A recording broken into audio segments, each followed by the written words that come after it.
Pretty good picture of it. I do. Your thoughts, Mike? Well, it does. The Bible doesn't come out and say that. It would be a supposition on our part.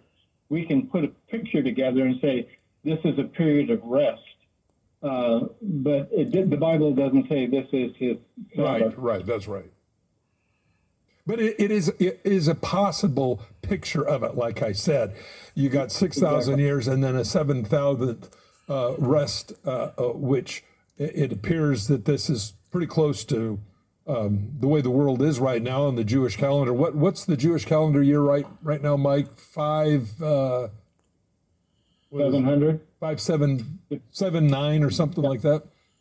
Yeah. So, but anyway, Chris, yeah, it's an interesting thought. Is there a reason why you ask? Yeah, because I never really understood the purpose of the millennial reign. I mean, I understand that it is for the Jews, but I guess really the number kind of stumped me because I do believe that nothing is in the Bible that is just there by chance.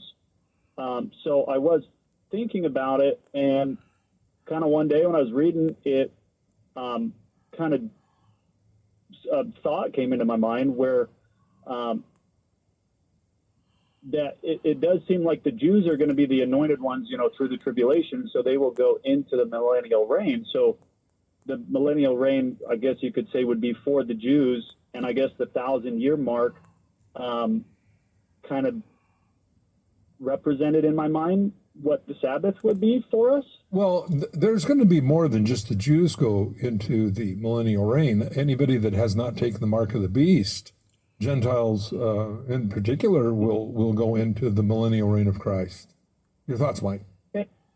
Well, I'm glad you brought that up because, Chris, you said you're not sure what else it means, but it means quite a bit actually, because Jesus is actually going to be here, and he's going to set up his reign in Jerusalem.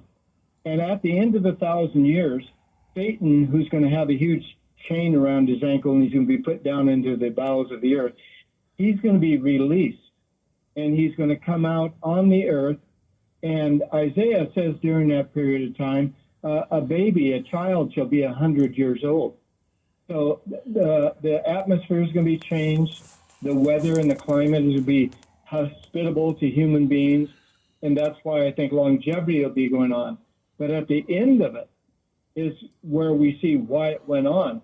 With all that went well, with all the people that have come back with Jesus, that have been in human form and now have their new heavenly body, and they shall reign on the earth with him, still, people who have the genetic code in them of humans, if they don't turn to Jesus, even though they've lived with him for 1,000 years, they'll go after the devil.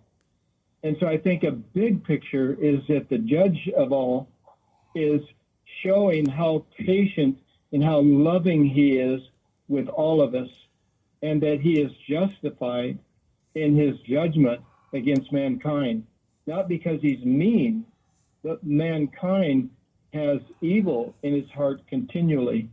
And I think that is a big part of the picture, that we will see the righteousness of God through Jesus Christ reigning on the earth and everything being perfect, and then a new heaven and the new earth. And the other part of it too, very quickly, it goes right along with that, is people say, well, the reason men do bad things is because they've had bad experiences in their life.